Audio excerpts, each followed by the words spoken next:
All right, welcome everyone. Thank you for attending today's seminar on public-private partnerships in marine carbon dioxide removal, or mCDR. My name is Madison Wood, and I'm a Knauss Marine Policy Fellow with NOAA's Ocean Acidification Program. Together with Erica Ombres, who's a Program Manager for NOAA OAP, I am looking forward to facilitating this discussion today. Our goal for this seminar is to share with you how partnerships between government, academic, and industry collaborators can be structured for successful research outcomes. And joining me today is a group of speakers who bring their expertise in public-private partnerships and their experiences working across sectors in mCDR research and the broader ocean enterprise. This webinar will highlight some of the research partnerships that are made possible by the National Oceanographic Partnership Program and their investment in mCDR research. NOPP facilitates partnerships between federal agencies, academia, and industry to advance ocean science research and education. And through this collaboration, federal agencies can leverage resources to invest in priorities that fall between agency missions or that are too large for any single agency to support. The NOPP mCDR research portfolio is supported by over $24 million, fundraised by interagency and philanthropic partners, specifically for marine carbon dioxide removal research. This portfolio is managed by NOAA OAP and other funding partners, and it includes 17 projects that span 47 unique institutions and 79 unique principal investigators, including 5 NOAA laboratories. These research efforts bring together academic researchers, federal scientists, and industry, all working together to advance research in mCDR.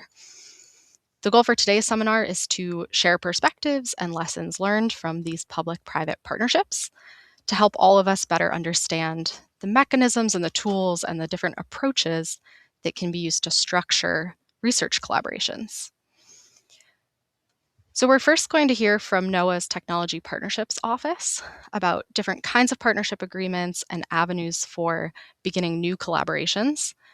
And then we'll transition into our panel discussion, and we'll have perspectives spanning NOAA, nonprofit research, and private industry to learn more about how partnerships get put into practice. So as Katie said at the beginning, please remember you can use the Q&A function to ask questions as we go along throughout the seminar, and we'll have time to get to audience questions following the panel discussion. So with that, I'm going to invite Jennifer Stewart to start us off with her presentation on partnership agreements. Jennifer is a program manager with NOAA's Technology Partnerships Office, and she has deep experience in technology transfer, cooperative research and development agreements, and brokering connections between academic, industry, and government partners. So with that, Jennifer, I will turn this over to you. Fantastic. Thank you so much. All right, partnership party people, let's get this started. Next slide. So cooperative research and development agreements. And you know, in the federal government, we love our acronyms. So these are called CRADAs. And they are statutorily formed under 15 U.S.C. 3710A. These are an agreement that were created by Congress to empower partnerships between the federal government and external parties. A CRADA is just one of the variety of partnership agreements that you can enter into. And you will find that CRADAs are the most widely used partnership agreement by federal agencies that conduct research. And they are used in support of mutually beneficial collaborations and cooperation. CRADAs are indeed a contract with enforceable terms, but they simply are not acquisition-based contracts, and they are not governed by FAR regulation or other procurement regulation, which actually keeps CRADAs very nimble in nature. And why have an agreement at all? Why can't you just work with whomever you want, whenever you want? And my answer to this is an agreement, a partnership agreement such as a CRADA, helps you manage your relationships, build trust, assign responsibilities, manage expectations and deliverables, outputs, inputs, and they help provide a successful framework that will derive value for both you and your partner. Next slide. So a bit of background, I just covered some, but it's a written agreement authorized under the Federal Tech Transfer Act. It's a collaboration mechanism. So it's to foster shoulder-to-shoulder mutually beneficial collaborations. And currently, NOAA has 65 active CRADAs that are spread across all line offices. Next slide. So what are the key elements that make a CRADA a CRADA? They allow for sharing of resources.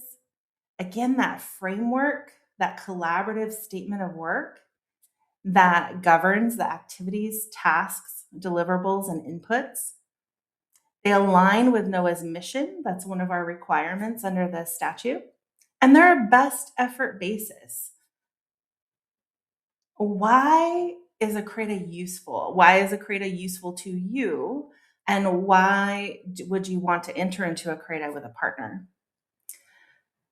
As our resources shrink, as we lose, I'll just say as capacity flexes and ebbs and flows, how do we do more with less?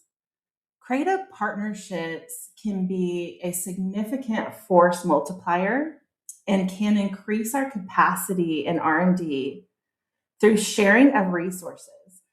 They allow for the pooling of expertise, personnel, facilities, equipment from both the federal lab side and the partner side that help to execute that defined research and development project. They also protect each party's intellectual property. There's a lot of standard template language in our CRADA that help us manage our intellectual assets, as well as the partner's intellectual assets, and help us to be better stewards of the taxpayers' investment in research. A key incentive for companies to enter into CRADA are those intellectual property protections, as well as our ability to grant them a license or permission to utilize NOAA's intellectual property for their commercial purposes. And overall, Congress created this legislation to spur on economic development and accelerate technology transfer. How does the federal research labs increase the impact of our research in other ways that we hadn't really imagined? CRADAs are the primary mechanism for federal laboratories to have that shoulder-to-shoulder collaboration, but move our research findings into the commercial sector. When one of the most fantastic examples of this is our smartphone. You know, like 95% of what makes all of the smartphones smart are really foundational technologies that were created by federal scientists like you in federal laboratories that then through partnerships, collaboration, CRADAs, and licenses, we were able to transfer that knowledge and expertise to the private sector to create products and services that we all use on a daily basis. Next slide. So as mentioned, elements of a CRADA are protection of proprietary information. The data that comes out of a CRADA is not subject to FOIA disclosure for up to 5 years. And the reason for that is to help the commercial partner get an advantage in the marketplace with this newly found intellectual capacity that they have by partnering with NOAA. They're quick and efficient to execute. We have a standard template and we have a phenomenal legal team at NOAA that's really familiar with these and process our creative reviews rather rapidly. And a lot of companies are surprised at how quickly NOAA can turn these agreements around. And then they help speed up the commercialization, the lab to market process. Next slide. So what does a CRADA partnership look like? So the non-federal partner can provide personnel, services, facilities, equipment, their intellectual property, be it software, hardware, know-how, and also money. So they can actually fund the collaborative research, be it your scientist's time, buying of additional equipment. They can actually fund the CRADA, and they can provide those funds to NOAA to execute the statement of work. Again, that's pointing back to that force multiplication of how do you do more with less? Well, let's tap into what other people have. Now, NOAA can provide all of those same things, except you will see highlighted here is NOAA cannot provide funding. And the reason why we can't put money on a CRADA is because we don't have to compete a CRADA. So whenever the federal government is spending taxpayer dollars, we have what we all love and respect is a fair and open competition. But the legislation that governs a CRADA says you can pick the right partner for the right project without competition. And because of that, you just can't put money on it. So it adds that extra agility in working with the right partner for the right project. Next slide. So these are not CRADAs, MOUs, MOAs, standard acquisition contracts, grants, cooperative agreements, visiting science agreements, and work for others. The key differences between these and a CRADA is, for example, a grant's primary purpose is to support or stimulate external assistance. And there's often minimal NOAA involvement in terms of like collaborative R&D activity. Contracts are used to acquire goods or services for the government's purposes. And NOAA is the buyer, and it specifies deliverables. And again, it removes that collaborative, cooperative element. Cooperative agreements are similar to grants, but they do allow for that substantial involvement of the federal awarding agency in the performance of the project. And CRADAs are this open, full, dynamic, shoulder-to-shoulder collaboration. There's no periods where you can't talk to the partner or they can't talk to you. You can bring people into the lab and work alongside you or vice versa. They're very dynamic R&D supporting type agreements. Next slide. Intellectual property and CRADAs. So the CRADA outlines who owns what, how do we share what intellectual property we have. They also have this element of licensing, which is essentially granting permission for the partner to utilize NOAA's intellectual property, be it pre-existing intellectual property prior to the collaboration. It also gives them an option to request exclusive rights to any jointly created intellectual property that is derived out of the collaboration. And the government will retain a non-exclusive royalty-free license for government use on all of the jointly created intellectual property that comes out of a CRADA. Next slide. So there is one statute and a legal authority that governs CRADAs, but federal agencies have found that there's different structures that fall under that legislation is a best way or more efficient way to utilize a CRADA. And so we have CRADA types, or I often say CRADA flavors. These are the CRADA flavors that our office is serving right now. We have our standard CRADAs. Typically, the duration is up to 5 years. It can be less. They're straightforward, joint research. Both parties are contributing to the outcomes. We have multi-party CRADAs. These are when you have more than one external party that you want to bring into the collaboration. And as long as there's at least one non-federal partner, you can have multi-party. So for example, you can have a CRADA, let's say between NOAA and Army, but you also have to have a non-federal entity for it to fall under CRADA. Otherwise, it would switch to like an ISA or something like that. Limited purpose CRADAs, Some of the new CRADAs that we're working on are umbrella CRADAs, which allow multiple task orders or multiple project orders under a relationship with one company, typically a larger company. One of the ones we're working on right now is with Microsoft, where once that CRADA is signed, any laboratory within NOAA can sign a project order under that CRADA with Microsoft and have their own project executed without having to go through the same signature and review process that umbrella CRADA went through. So that we're hoping we'll gain some efficiencies there. And there's some other flavors, and you can always just reach out to our office anytime about any of this.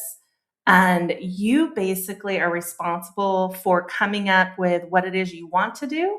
You talk to us, and we help you execute the best mechanism to achieve your goals. And next slide. I just wanted to show like an example of an OAP CRADA that we have with Windward Fund. This partnership, this CRADA is good until 2027. And you can see the partnership overview there. And I think when I was going through our files, this was probably the most recent one that the OAP program is utilizing. And we're hoping to support many more. Next slide. So how would you even begin? As mentioned, reach out to our office, t2.noaa@noaa.gov. We will provide you assistance, guidance, information, answer questions. Cicely Gibbs in our office is our phenomenal CRADA expert, and she will provide you a template, and we can assist with the drafting and assist throughout the entire establishment of the CRADA, and as well as help you with the execution as you build that relationship and maybe things change and you need amendments and things. We're here to support you through all of that. Next slide. And that's all I have for today. I hope you found this to be useful. And if not, give me a call and we'll go over it in more detail. Thank you so much for the opportunity. All right. Thank you so much, Jennifer. That was a really excellent overview of CRADAs. And as a reminder to our audience, this will be recorded and available as a resource if you want to refer back to anything that Jennifer shared today. We're now going to transition to our panel discussion, where we'll learn more about how partnership agreements can be put into practice and other types of agreements that might be being used right now. So I'll invite all our panelists to join on screen with their videos on and begin with some brief introductions. Our panelists today are bringing perspectives from cross-sector partnerships and collaboration across the ocean enterprise, including in mCDR. Dr. Mallory Ringham is head of ocean science with Ebb Carbon. Ebb is a private company working on electrochemical ocean alkalinity enhancement for mCDR. Dr. Steve Romaniello is director of geochemistry for Vesta, another mCDR company which is focused on marine enhanced rock weathering. Dr. Takeshita is a scientist at the Monterey Bay Aquarium Research Institute. He's working in partnership with industry to develop ocean observing technologies. And Zack Baize is a program manager with the U.S. Integrated Ocean Observing System, or IOOS office, where he manages the Ocean Enterprise Accelerators program and facilitates a range of public-private partnerships. So thank you all so much for joining us today to share your experience and your perspectives on this topic of partnerships. To kick us off, I'd like each of you to just briefly introduce the work that you're doing. So maybe starting with Zack in the upper corner, please tell us who you partner with and what you are trying to achieve through partnerships. Sure, appreciate that. And appreciate Jennifer's overview of CRADAs. I came to NOAA about 3 years ago from the Department of Energy, where I served a very similar role to the one that she serves here at NOAA. And so I've given a very similar presentation many times, and she did a really good job. But just, yes, for folks to know, Zack Baize, I've been in the federal space, kind of managing commercialization, entrepreneurship, technology transfer programs for 12 to 13 years, I guess, at this point now. And, here at NOAA, I came over about 3 years ago to help The IOOS office established, as Maddie said, the Ocean Enterprise Program. Just to read off quickly our sort of mission statement, it is to spearhead innovation, strengthen public-private partnerships, and increase economic development across the ocean enterprise. So I think it fits very squarely into what we're talking about here. I have quite a few, so I spend most of my time, engaging with private sector partners. The MTS, the Marine Technology Society, which some of you may be familiar with, is a very, very close collaborator of mine. We sort of jointly manage this program together. So I sort of serve as the federal side of the public-private piece of this, and they serve as the private sector side. So we run the accelerator program that was mentioned, where we have about a $60 million program over the next 3 or 4 years, focusing on small business innovators coming out of academia, coming out of other just industry that are working on products and services to address ocean data information technology challenges, to really support the broader, for certainly NOAA's mission, which should be pretty obvious, but also like broader economic issues and challenges.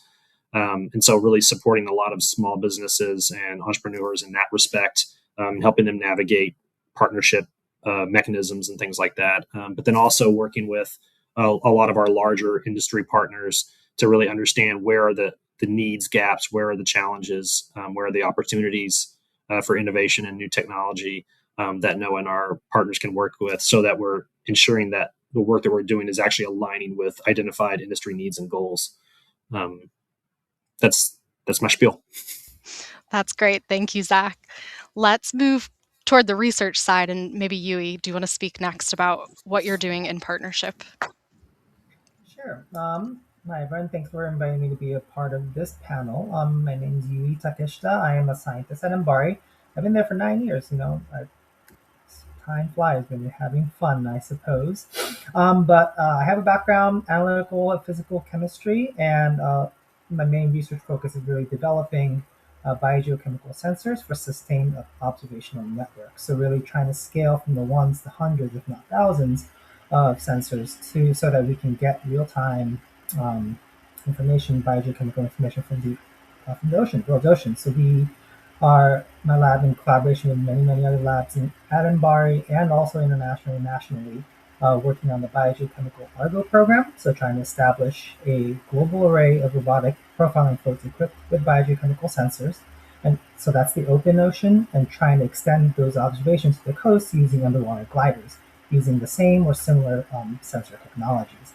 All the data will be freely available in near real time, ideally quality controlled. BGC Argo data is quality controlled, science ready in real time. Gliders, we are still working on that. But then that, I do believe that becomes kind of the foundation for supporting research and industry. If mCDR scales, then you're going to need a sustained observation for background, baselines, and also then for model ingestion, validation, things like that. So through that effort, we work closely with industry. There are two sensors in geochemistry that were invented at MBARI before my time, that's been licensed for commercialization so that the community has access to them. And we continue to work with them to share improvements, assess because we're one of the biggest customers for them through BGC Argo. We assess the sensor performance, provide that feedback, so then we kind of close that feedback loop so that they can improve the sensor technology. And we always try to encourage them to reduce costs by sharing the updates that we do, because we continue to build our own, so we make improvements and share that with industry. And similar story for the glider side as well. So we work both with the platform technology companies and also the sensor technology companies. Wonderful. Thanks, Yui. Let's go to Mallory and then to Steve. Cool. So I'm Mallory. My background is in marine carbon sensing. So when I joined Up Carbon, a lot of my focus has been on designing monitoring strategies around ocean alkalinity enhancement project sites.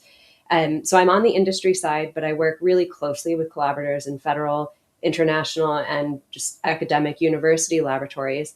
And that's because we're working to scale our process and to understand how to do that effectively, efficiently, responsibly. And that covers many interdisciplinary topics that we really need information from experts, and we're part of that. community. We have 2 pilot sites operating in Washington State. Just last week, I was out at our Project Macoma with researchers from 5 different institutions, including a national lab and several universities.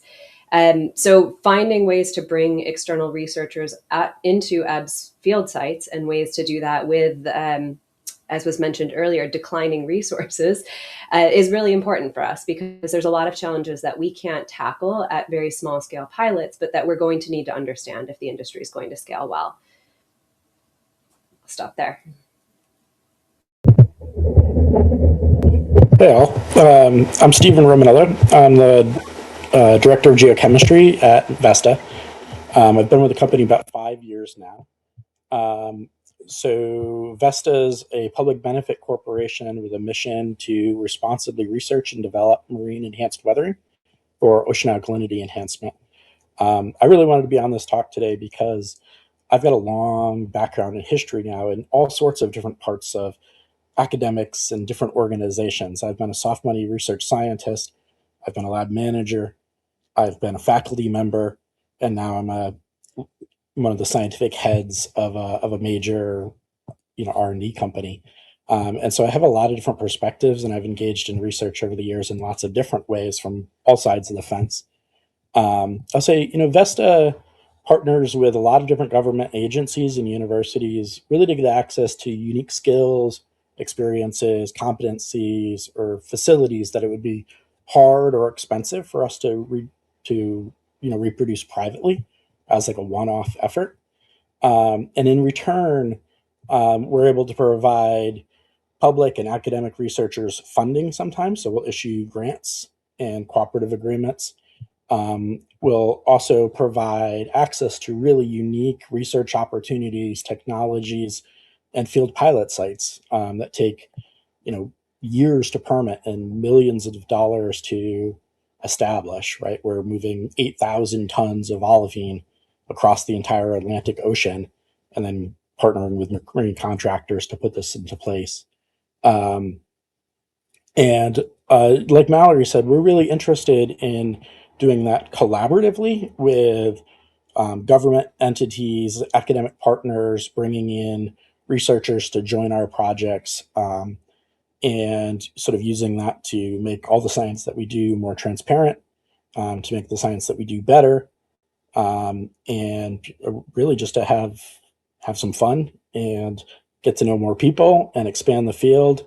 We really see this entire effort as a rising tide lifts all ships, right? We sometimes in the context of this, we talk about IP and things like that. But honestly, really the biggest challenge for the entire field, whether you're on the NOAA side or the private side, is just continuing to support the entire effort, right? We're not trying to outrun each other.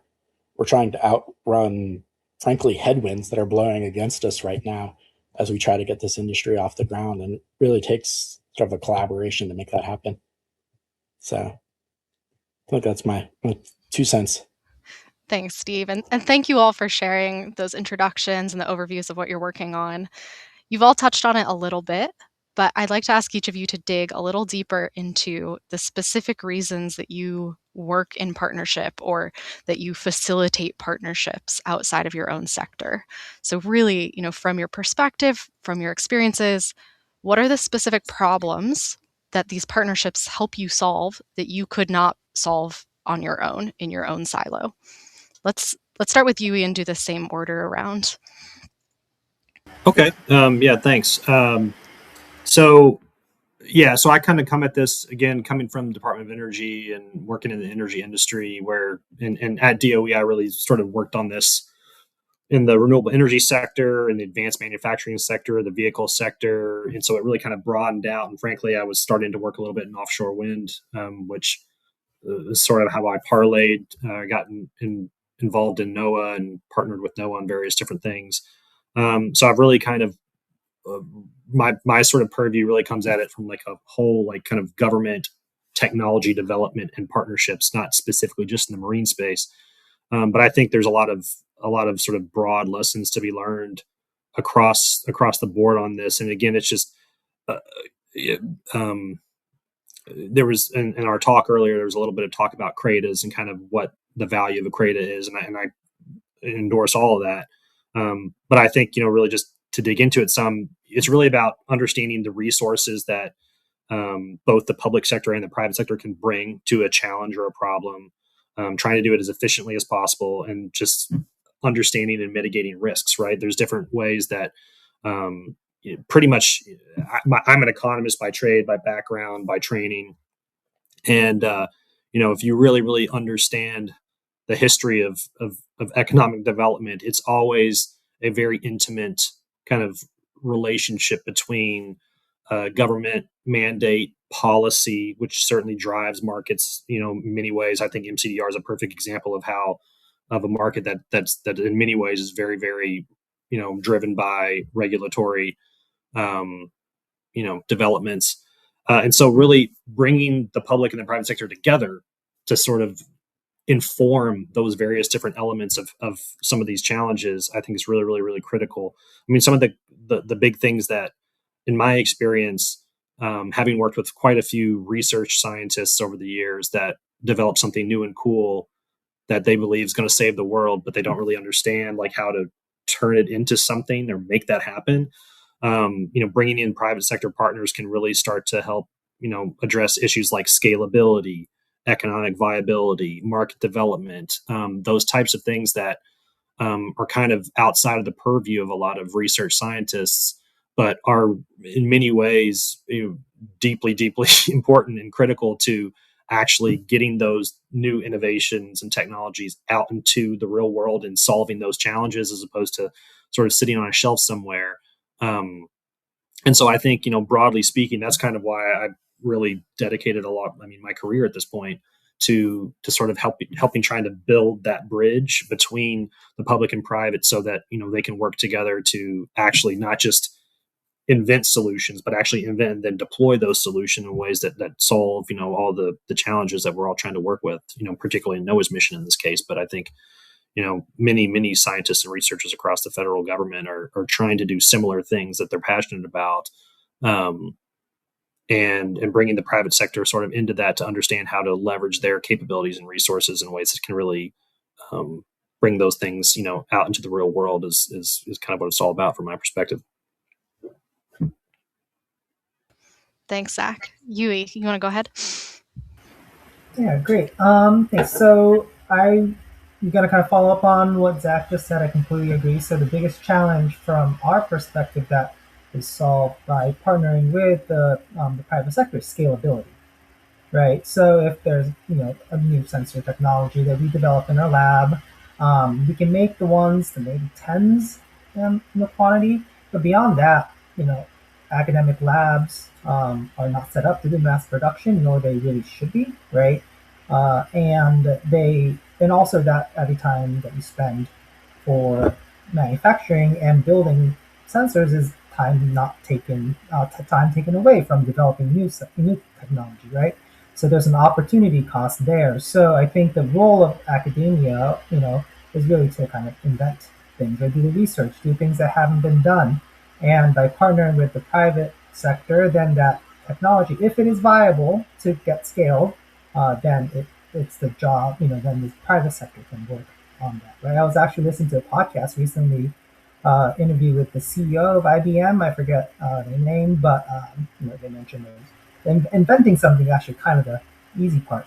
Then making it work in the real world is the hard part, right? Because if you can make something for 10 times the cost and put all your experts on it to make it work, it'll probably work.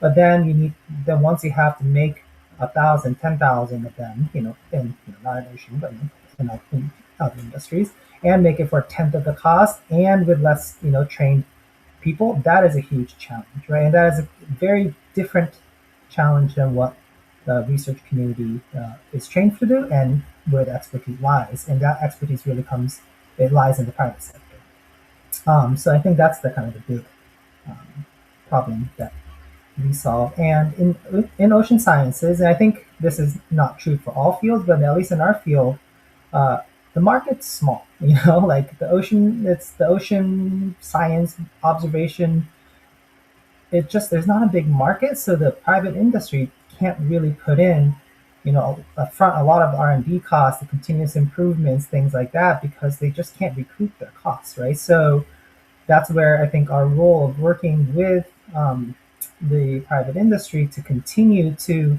uh, help them improve their design and assess the technology, share what improvements we have made because we're subsidized or funded through the federal government, right?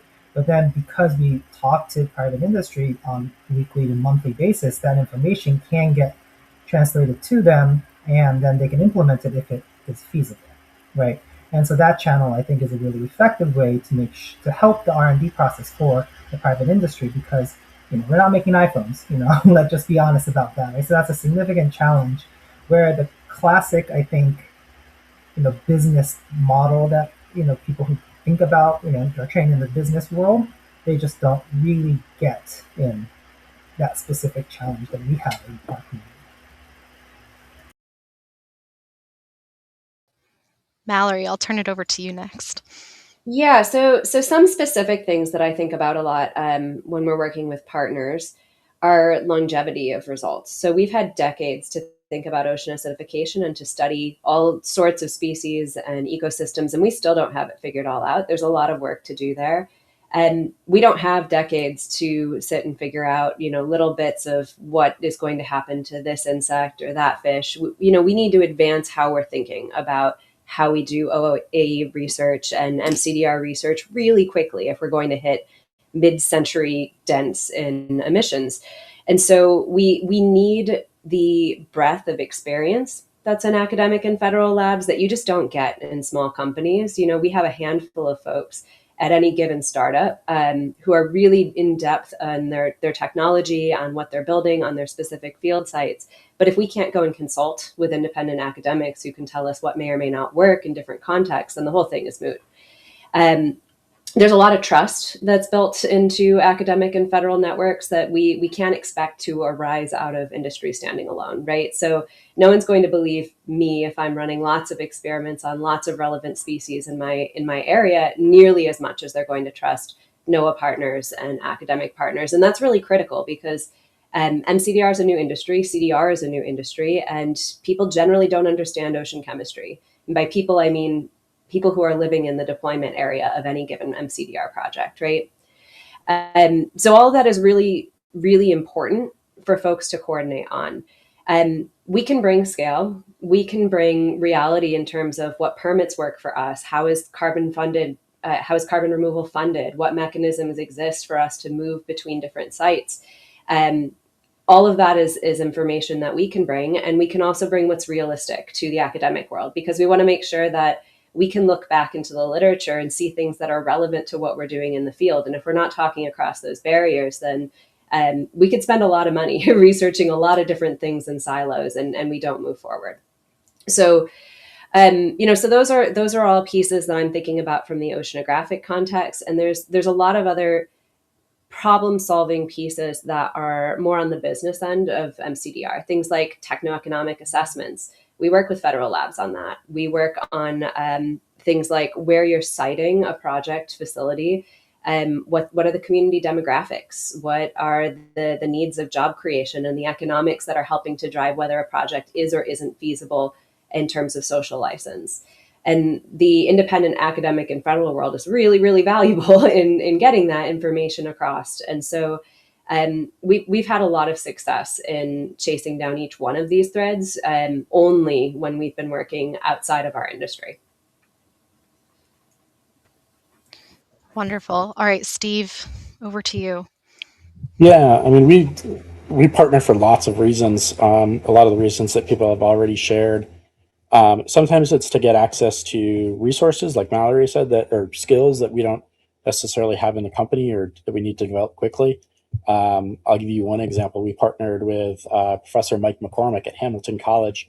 I remember calling up Mike about 2 weeks before our project in Southampton was going to kick off the ground, and said, "Hey, Mike, we could really use somebody to do DNA work on the sediments and water in our project." And he said, "Great, I'd be excited to do that. When do you need us by?" And I said, "Well, this weekend would be good." Um, and he went in the lab, grabbed everything he needed, hopped in a car, and literally was, I think, on the field site within like 12 hours. Um, and that's an example of people coming in with outside experience and being able to really help us out when we're in a pinch. Other examples, we do an awful lot of work in collaboration in ecology and ecotoxicology, where people have years, decades, careers worth of experience working with certain organisms. Right, I'm lucky if I can grow a spider plant. Right, we've done projects at USC with Dave Hutchins, growing all sorts of planktonic and benthic algae. We've worked with Chris Langdon at Rasmus around corals. We did a fantastic partnership with Justin Campbell at FIU.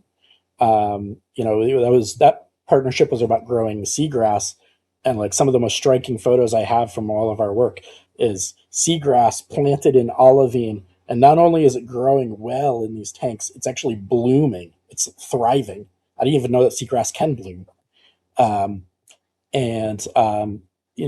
Sometimes it's just about getting more bandwidth. We do a lot of work with Cal Poly San Luis Obispo on a lot of our geochemistry experiments. And we work with Yarrow Nelson there to do a whole bunch of projects on trace metal absorption and interaction with sediment surfaces. And then sometimes it's to get access to both facilities and regional oceanography and ecology experience. So we've done partnerships with SUNY Stony Brook and Cornell Cooperative Extension. We've done partnerships with North Carolina Coastal Studies Institute. We've rented lab space from universities. We've gotten help in the field from people who have a lot of experience working in the specific ecosystems that we're working in. And so there's, quite a few different reasons that we collaborate. I think, like Mallory said, from the industry point of view, we bring and we give back things that I think are very, very hard to do in academics, right? Putting together these field sites takes years. The permitting process has lots of legal. It has aspects of lobbying and talking to state and local officials and getting on people's calendars. There's PR aspects and media aspects and public outreach and meetings and responses to permitting.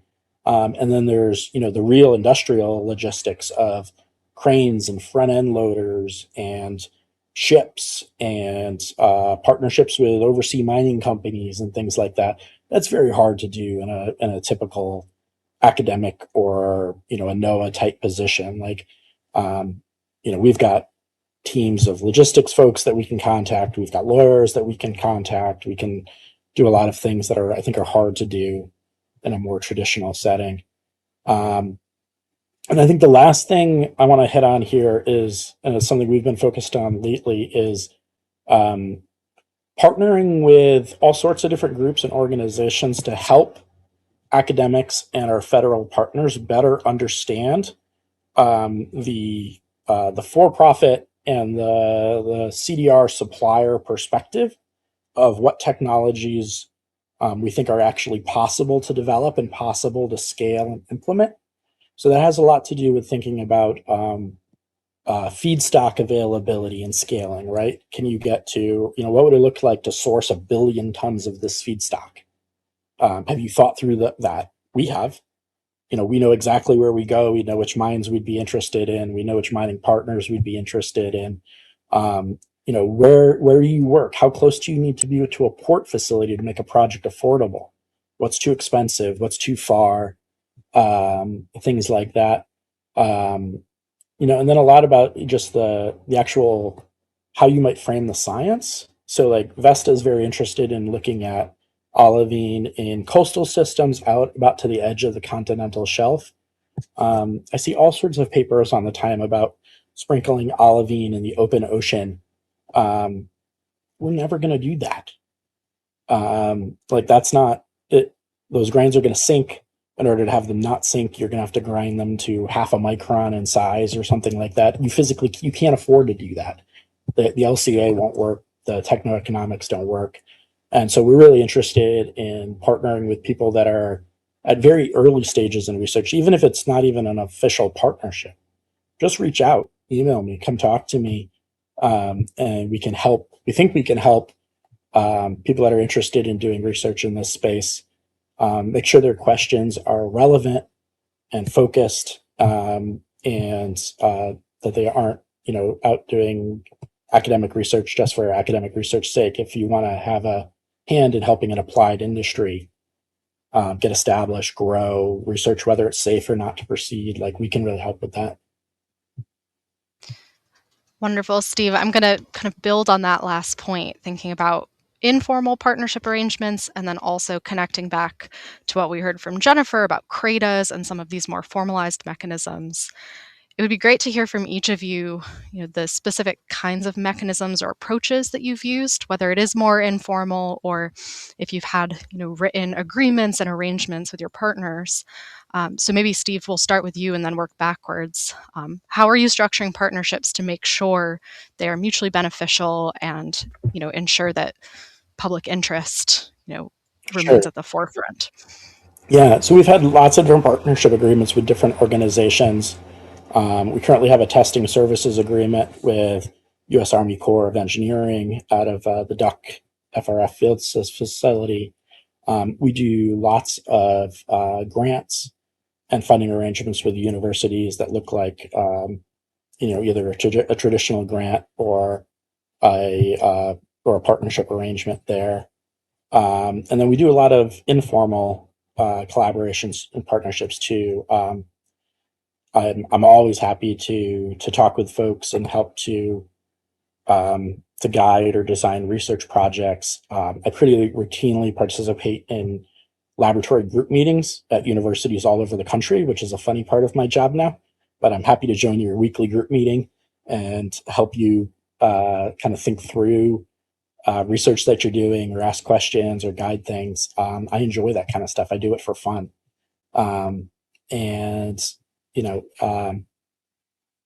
So quite a few different ways that we engage. Thanks. Let's go to Mallory, if you want to speak to your specific agreement types. Yeah, so a couple of things. So one of our more public projects has been a federal academic-private partnership based in Sequim, Washington. This is a NOAA OAP-funded project called EASOA, which is a whole acronym, but it's associated with using electrochemistry to remove acid from seawater. Does that work for mCDR? Does that work for acidification mitigation? And that's a partnership that started a number of years ago. The grant ended, and we're still working with the same research collaborators, some on trailing funding, some informally, including NOAA PMEL, University of Washington, Carbon, Yale, Stony Brook University, Pacific Northwest National Lab, right? So there's a lot of different folks involved in this. In that case, we were really fortunate to be able to bring one of EB's pilot projects, a pilot electrochemical system, to a national lab, deploy it into the facility, and use that to generate alkalinity.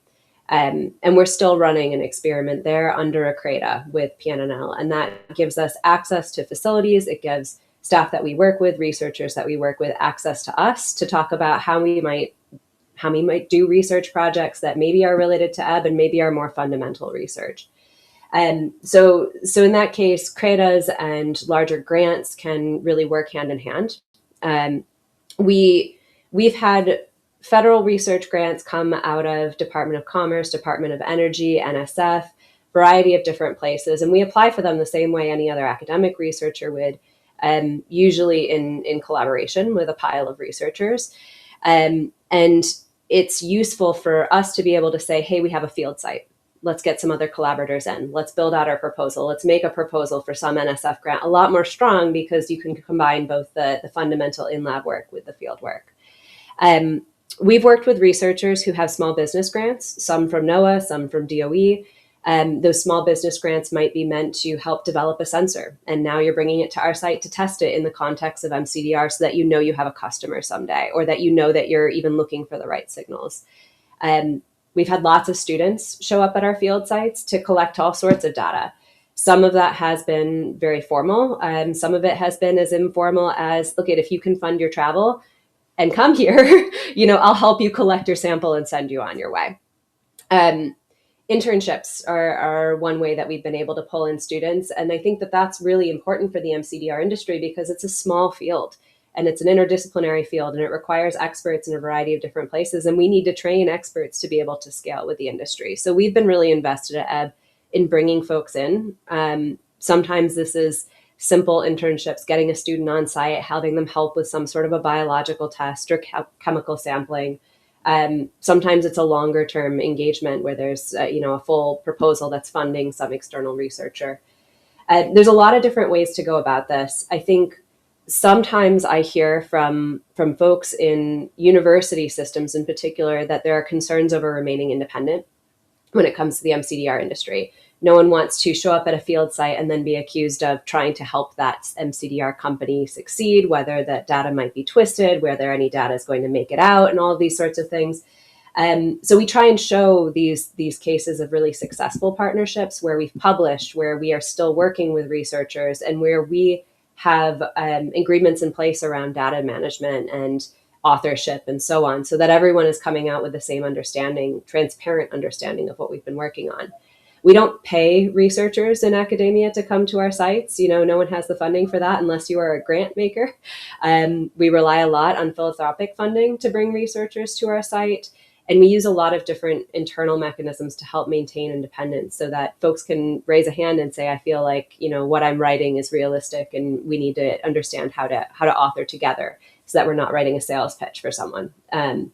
So I think there's been a lot of success for groups that have already engaged with mCDR suppliers, particularly those who are working at field sites who understand that they can call us at any time, like Steve said, and ask us questions and come and visit our facilities if that's appropriate.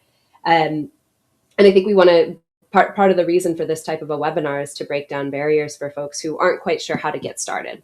And I think the best way that anyone can get started in building a collaboration across this space is really to dig into some of the projects that have already come out with publications. There's a wealth of those out there. Happy to point folks towards them. Great. Thank you, Mallory. Yui, let's go to you and maybe you can speak on the tech transfer side of things and offer your perspective. Yeah, so our main formal mechanism to communicate, collaborate, whatever with industry is through licensing agreements. So this is kind of if you're a technology developer, then you can either go open license where any company can use it, or in our case we have sole source licensing with a company, and so through that, then we retain the right to continue to build our own sensors for our research purposes, but we cannot sell it to anyone, right? So, and that right belongs to Seabird in this case. And then so that works well for us because we can still write grants and we can build pH nitrate sensors for our floats and gliders while Seabird sells it to the rest of the world. And because we don't want to be in the business of selling it to the rest of the world, right?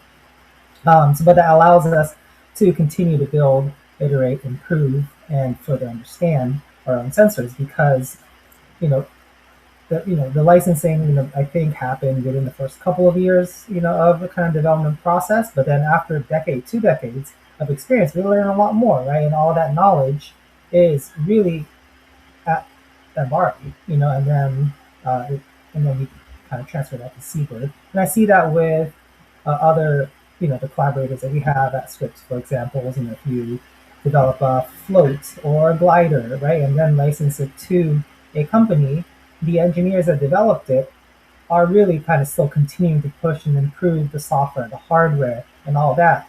And and that gets kind of transferred to the company, and they, in the private industry, can decide to implement it or not, right? That's their decision if it doesn't work in the business model, or it's a niche development, something like that. That they will diverge at some point, but that I think is a good way to keep that technology development going while still being able to provide it for the community. We also have informal, just through emails, through phone calls, and they help companies and things like that. But so MRV, for example, who provides this grade 2 colliders through the NOPP proposal, they're a co-PI on the proposal, but our pH sensor on the gliders is not a commercially available version, but they developed the firmware, kind of a custom case, right? So companies typically don't do innovation for custom sensors because it costs a lot of money, it's impossible to maintain, it's a pain in the butt. But in this case, through not funding, they're able to do that. But we've also had other examples where we want to put a pH sensor on a wire walker, and in that case, RBR just after we had a couple conversations and they just implemented it, right? Kind of free of charge kind of thing. And so that was a surprise. I didn't think they would do that, but kudos to them. And so that's an example of an informal, partnership, if you will. And so it really depends on, I think, the effort level and the use case. Thanks, Yui. Zack, is there anything you'd like to add from your broader perspective on the specific mechanisms? Yeah, sure. I think in my experience, the right mechanism, create a for again. So I come from a perspective not as a researcher. Most of the partnerships that I've been involved in my career with between federal agencies and private sector companies has really been focused on kind of commercialization. So it's really been about understanding intellectual property, understanding where are the rights, what specific pieces of legislation dictate that, what are the right mechanisms. So again, going back to what Jennifer was talking about as far as CRADAs, there's other things called partnership intermediaries, special partnership projects, and other more maybe exotic kind of mechanisms that you can get into. But generally speaking, I mean, I think for cooperative research and development agreements, there is like a very standard sort of format. But I have seen certainly a lot of less formal approaches that folks have taken, very, very, very successfully, in kind of doing this. And sometimes, it kind of starts off informal, and then as you understand, the full scope of the potential partnership, then it may make sense to look at sort of more formally establishing that partnership through something like a CRADA. But I mean, I know, again, with the current work that I do, we have 4 cooperative agreements with different organizations. The Ocean Enterprise Accelerator Program, in particular, where I do a lot of work at the moment, across the country. One based out of the Chicago area, one based near Boston, one in San Diego, that's affiliated with Scripps, and one that's actually all around the country, but really kind of anchored in the Tampa Bay area. And so we have a formal agreement with them, and then I also work with them to identify these small companies and entrepreneurs that are developing these products and services. Anything from sensing. We have I won't even get all the technologies, some really, really cool stuff. But so we work with all them, and they effectively act as sub-awardees to these 4 multi-year, multi-million-dollar agreements that I have with these organizations, 2 of which are for-profit organizations, 2 of which are non-for-profits. And so there's definitely some variation in the way that we mechanize those partnerships, but they all work. And I think, at some level, if you're interested in understanding partnerships, I certainly would recommend, like Jennifer mentioned, reaching out to the TPO office here at NOAA and kind of getting some. I think they'd be really good at just understanding kind of what you're trying to achieve, like she said, and guiding you in the right direction as far as the types of mechanisms to maybe pursue. Because there are some, and again, most people will kind of just tell you to go for a CRADA, but and in many cases that may be right, but it may be more nuanced than that. And there are some folks that you can use as resources within NOAA, for example, to sort of help you navigate that. That's great, Zack. I think that's a good place for us to maybe wrap up here so we have plenty of time for audience questions. I want to thank each of you again for sharing your time and bringing these perspectives today. I hope our audience members can each take away one new piece of knowledge or a new way of thinking about these partnerships and how they advance research. And so I think in closing, building on what Zack just said, I'll just ask each of you to share a takeaway you'd like the audience to leave with, maybe thinking about folks who are looking for ways to bridge government, academia, and industry in their own work. So maybe one piece of advice or one thing you would tell to someone who's considering whether a public-private partnership could advance them towards their own goals. Zack, I know you just went. Is there anything else you'd like to add on that note? I kind of said a lot of it, but I like to go back to what I initially said. I think in my experience, if you're really trying to understand how to get something out into the world, if you're looking at your research and development, your work with an applied lens, or a use inspired is like a word that Congress has used in the past, type of perspective. Certainly, seriously considering the types of insight and resources that the private sector can bring to helping understand that, and it may not even be right now, but sort of thinking over the long view of the project and understanding at what point would that private sector insight or cooperation really help you position that project to really implement for success is something certainly just to always keep in mind. Thank you. Yui, let's go to you next. Yeah. So what would be a take home? I guess this would be more geared towards the research community because that's who I'm a part of. I think it is, if you have an opportunity, I think it is great experience to try to engage with the private sector. If not anything, it's very educational, right? It's like if you develop something, you're like, oh, this is a useful technology that people can use, but then if it ends there, no one will adopt it, right? Because they can't use it, right? And then so that, and this is what I've learned talking to industry, and I have much greater appreciation of it, is how much effort goes into making the user interface or the user ability, etc. Right? And then so the more, and that is unthankful, just grunt work a lot of times, and it's hard.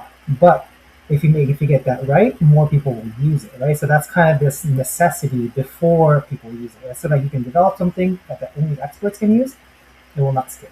Right, but then if you really want to scale, then you have to make it usable and easy to use for people, and that's a very different way than most researchers think, right? So like actually talking to industry and getting how they think about it like that, I think is really helpful because I do think that will improve your impact of your research, internally, even if you don't, ultimately go down the private public-private partnership road long term. Another thing, though, that I would say that it takes a significant amount of time and effort to do it right. And so if you do that, make sure that you account for that. A lot of times academia, the incentive structures for research and private are completely different, right? And so it's in the research community, if you pursue this, you might not get rewarded in the same way that you think you do. So make sure that your chair is on your side. Make sure that that your university or whatever nonprofit, wherever you work for, your incentives are aligned because you don't want to compromise your career for doing something that you are passionate about. Right? So that's something to really think about.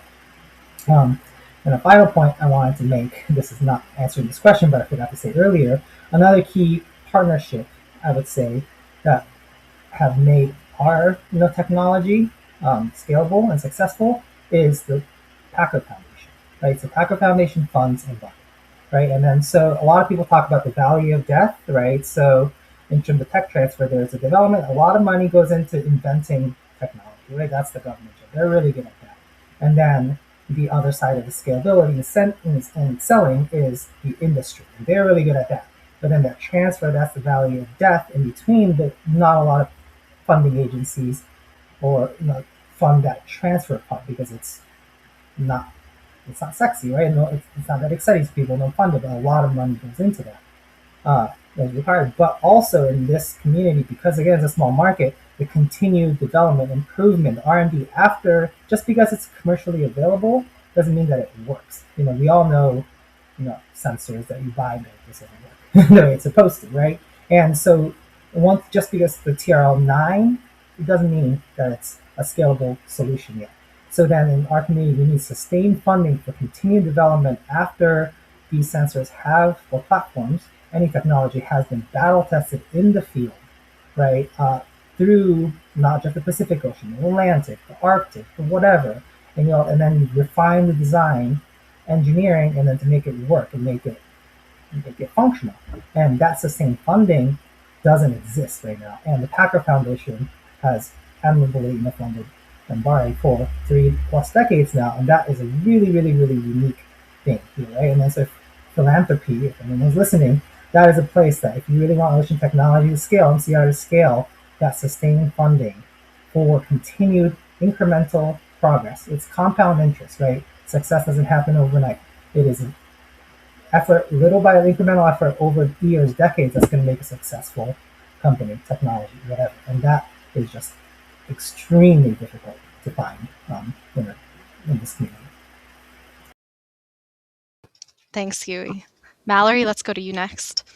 Yeah, so I can imagine a variety of different audiences listening to a panel discussion like this. And one of those audiences is individual researchers who have something they want to test in the context of a field site, right? They're looking for a pre-permitted test bed that's releasing alkalinity, or that's stripping CO2, or that's doing something, particularly in the marine environment for mCDR. I think individual researchers should come out of this knowing that there are already ways that they can proceed. You're not starting from nothing. There are data management protocols that you can follow. There are authorship protocols. There's transparency that you can build in from the get-go. And I think that that's really important for folks who are concerned about maintaining independence. Any researcher coming to talk with an mCDR supplier should be ready to talk about things like non-disclosure agreements. What is it that you can or can't disclose about your working relationship?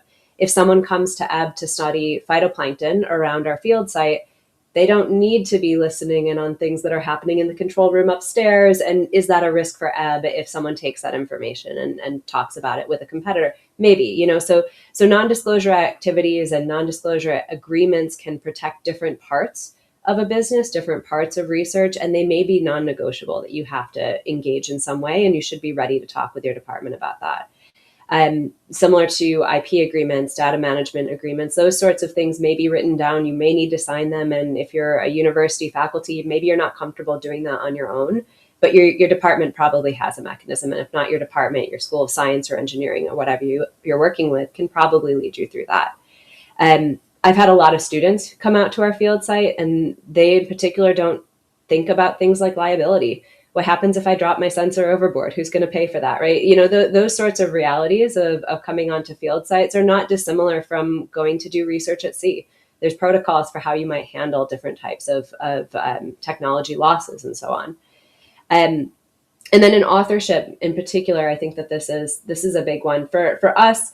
When we work with researchers who are studying some aspect of our process, in general, if they can get their hands on seawater around our field site and write a paper, great. But we want to be involved in some sort of a context setting stage. It doesn't do any good for someone to write a paper that doesn't describe how alkalinity has made it into the ocean, or why, or how much, or what times. We need to be involved in some stage of actually authoring a description of what work has gone on. And sometimes that's something that can scare people away a little bit, because they think, maybe I don't want a private industry person involved in this research at all when I'm writing it up and I want it to be independent. So those are all things that have to be discussed, part of the plan, going in. They shouldn't be scary. There's a lot of support for all of this. And I think that's one thing that I hope certain audiences come away from, is an idea about how they might actually be able to bring their research in the lab out to the field, or into some direct partnership with the mCDR industries that need that information and that have the opportunities to scale research. Another thing that I would say is a general takeaway here is it's important to talk about the timelines of things like CRADAs. We've already talked a little bit about how it can take a long time to set up a research project. It can take a long time to set up a CRADA. And the timelines for industry and academia research are very different. We need an answer to, how do I make a change to my field site tomorrow? We need an answer to, how am I going to do my strategy for sensing around some future field site, and I need that in paper now so I can start procuring. Our timelines aren't driven by the academic calendar, and they're not driven by thesis timelines. And that's something that's really impactful on how we work. And it can cause a lot of frustration. If we want to be able to talk about the results of some research, and we know that that research is forming someone's thesis and it's going to be embargoed until they get that publication out, that's not a successful partnership. So I think as an industry, we need to be able to think about different ways that we can accelerate how we share this information. So far, there's been a lot of success with industry and researchers just collaborating at conferences, at meetings, at workshops, being open to sharing information that's in a preliminary stage. And the more we support that, the better. And the last thing that we haven't talked about at all that I think I would want to throw in front of this audience is a lot of the times the research that we're doing is very small scale in the pilot stage for mCDR. And that means a lot of null results. And that can be a real problem if you're a federal or academic researcher who relies on publications, as part of your tenure packet or other things, or if you're a student and you need that thesis to say something big. Think about that. There are ways to put null results out into the world. That's generally, from the industry perspective, we like null results if it's something to do with how am I impacting this marine environment. That's not always aligning with what we want to see out of an academic research project that really wants to push to the boundaries of something specific to say in a journal article. I'll pass it over to Steve. Wow, Mallory, you just did such a good job with that and said so many of the things I was going to say, including, we love null results when it comes to ecotoxicology, right? I want to publish 20 of the most boring papers you've ever read. No effect of X on Y. That is success. I don't want to repeat too much of what you said. I will say, there are realities. One of the first things we do whenever we interact with another organization, an academic, another company, 2A NDAs in industry are just standard. Like that sets the ground rules for what we do. We'll talk to you without an NDA, but we can't really talk to you. I can't pull back the curtain and tell you what we're really thinking and where our technology really is, right? There's probably a 2-year gap between kind of what we do internally and what's available in the literature on any given day. Like we would love to have you right at the cutting edge of that, but if we do that, we do need some assurance that people aren't just going to literally take the entire playbook and put it online somewhere, right? Like that's why we do that. I know people find those kind of agreements, if you've never done it before, you may find it unusual or scary.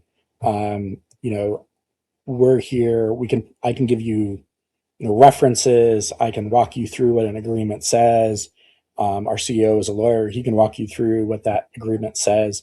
It's really there to protect both parties. And it's not something that's scary. It's something that almost every university has dealt with. If your science program has not dealt with it, I assure you that your biology department, your medical school, your engineering school absolutely has, because these are stock and standard in applied research. I think I really want to end with 2 comments at the very high level. And I'm going to take my prerogative of going last here. In an applied science field like marine carbon dioxide removal, where we need to think about how might we someday scale these technologies to a scale that really matters. I think if you're researching this and you're not in some way interacting with an mCDR supplier or some company that's trying to do this, I really don't know if you're fully engaged in the game, right? And I think that's going to hurt the quality of your science in terms of, I understand people want to be independent, but you also want to be relevant, right? And engaging with a CDR supplier is going to give you a whole world of new perspectives on things like supply chain and constraints on how that works. What kind of technologies might we implement? What kind of technologies won't we implement? How do we think about ecotoxicology and how to work through that kind of stuff? Coming from academics myself, I've like revolutionized my career. I've learned so much more about business, partnerships, supply chains, industry, scaling, than I ever would have as a marine biogeochemist in an academic setting. You'll branch out, you'll diversify your career, your points of view, and you'll start to be able to think about how to do this at a scale that really matters. A number that I was just thinking about this weekend that I came up with: we currently release about 100 million tons of CO2 per day. Per day, right? We are struggling. Companies like Ebb and Vesta are struggling to get to like tens of thousands or maybe 100,000 tons of CO2 removal. We need to grow by orders of magnitude, and we need academic partners to help us do that and to think about that and think about how we get to this as a really big industry. And the last thing I want to say, you talked about getting support of your department head and working with industry and things like that. Actually, part of the reason I ended up leaving my job at University of Tennessee, Knoxville, and joining Vesta full time was that my department and my chair was not supportive of time I was spending with Vesta. And it was such a problem that I eventually said, I'm leaving. I'm giving up this tenure track job, walking away from a lab and millions of dollars in startup funding to do this, to try to make a difference in the world. And it's been really rewarding. It's been great for my scientific career. I would encourage department heads, senior folks to really think big and bold about the way that we want science, ocean science, earth science, to interact and think about managing the biosphere and the Anthropocene, right? Taking an observational science like earth science and turning it into an applied field so that we can actually think about what does it mean to manage the chemistry of the atmosphere on a planet with 10 billion people, right? That is a huge transformation, a revolutionary transformation in a field. And I think one way or the other, that's probably where we're headed in 50 years or 100 years. I ask people all the time, what would a society 500 years in the future, right, do about climate change, right? They just fix it, right? They just swat it out of the way. We're just taking the first little baby steps towards learning how to make those kind of big scale or system changes in management strategies. So, really think big, think about your career, think about how to make a difference in the world, and be bold, right? Everyone on this call has probably got about 20 years, 25 years left in their career. Let's make them count. Thank you, Steve. Thank you all so much for joining the panel, for sharing these perspectives. I hope the audience is taking away, some nugget of information that is useful to them. I know we've got a few questions here queued up in the chat, so I'm going to turn things back to Katie to do a little bit of audience Q&A. But again, just want to thank everybody and remind you this will be available as a recording if you'd like to refer back to it. So. Okay, thank you all for that amazing panel. So we're gonna pop a couple questions on the screen here, and then I'll take them away. But our first question is, Mallory, if funding weren't a constraint, what public sector technology or infrastructure do you think needs to be developed or developed much faster to truly support mCDR? Yeah, so this has been like a very in-water sensor sampling heavy panel because of our backgrounds and because of the things that we tend to like to talk among each other. For me, the big thing that we are lacking at the speed we need it is models. All of our ocean models that we are working with on a range of different scales are going to be critical for mCDR to work. For mCDR industries to choose the right places to do what we're doing, for us to be able to compare and contrast different sites, for us to understand what the effect is in the atmosphere down the line. If we rely on startups and growing companies to do a lot of the modeling work, it's going to cost us way too much because we're talking about supercomputing power and we're talking about resources that typically are held at universities anyway. So there has to be a level of serious coordination in how we're using the modeling assets that we have, or we need to see significant developments in how we build models, how we talk about the language that we're using, how we compare how different groups have worked. That is going to be the big challenge, I think, for many of us, because we know now after many field trials and field deployments that the signals we can track in water are small and they go away quickly. And that's just what we're stuck with when you think about the chaotic ocean environment, particularly in coastal areas. Yeah, that's a play for both public sector and private sector groups as well, because there are private modeling organizations that are developing, and I'm holding out hope that there'll be some speedy funding coming their way. Thank you, Mallory. Our next question is for Yui. From the other side, are there tools or technologies that MBARI could meaningfully advance mCDR, MRV, but haven't yet found a private sector pathway? Yeah, so I guess it won't be MBARI specific. So mCDR, I'll focus on alkalinity enhancement because that's what this panel is. So I agree with Mallory. It's the MRV aspect. So the ecological impact, the EMRV that people are talking about, are going to be through local monitoring, biological sampling, right? But in terms of carbon additionality, right, how much carbon was absorbed into the ocean, it's going to be model based, right? Like you can probably capture tens of percents in your local mixing zone, right? Especially if the alkalinity is really high, CO2 flux is high enough that you can capture it.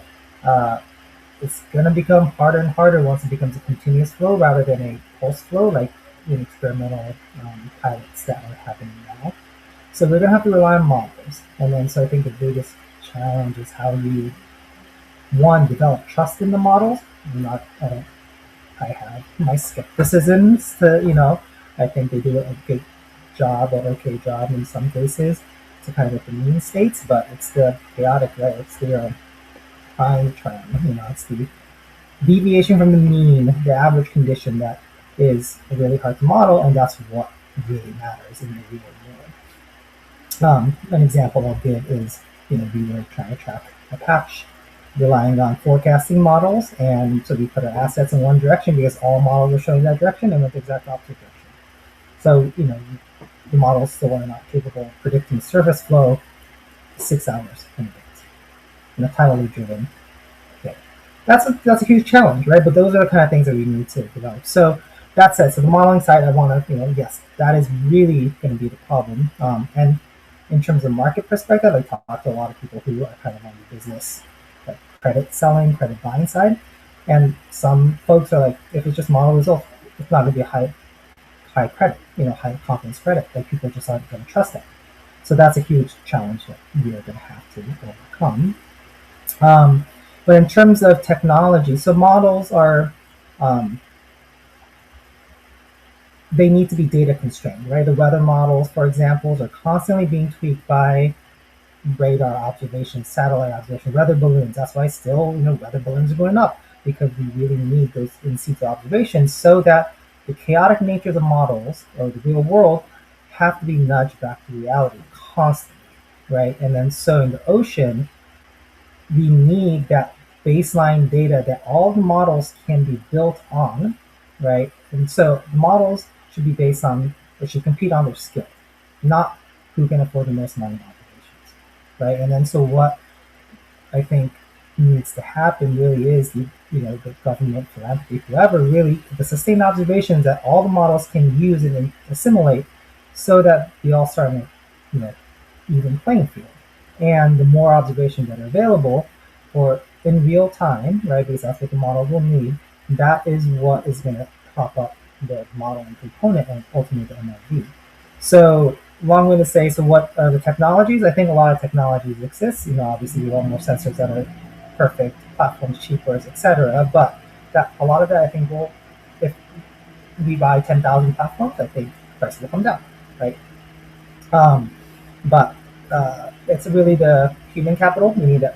If you really want to scale more observations, we need people. Academia cannot do these sustained observations at the scale that we need it. Right now we're pretty much at capacity, I think. If we really want, more glider line, more wave gliders, more sail drones, or whatever, we really need private companies that will do the operations and get the data too, um,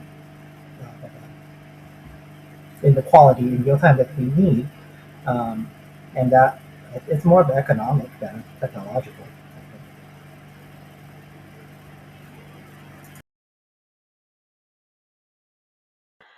Thank you. I am not seeing another audience question. I know there are a few pieces in the chat. It's one from Jennifer Stewart, who presented earlier, mentioning that federal employees are covered under the Trade Secret Act, and this means traditional NDAs are not used. But of course, TPO can help you navigate that.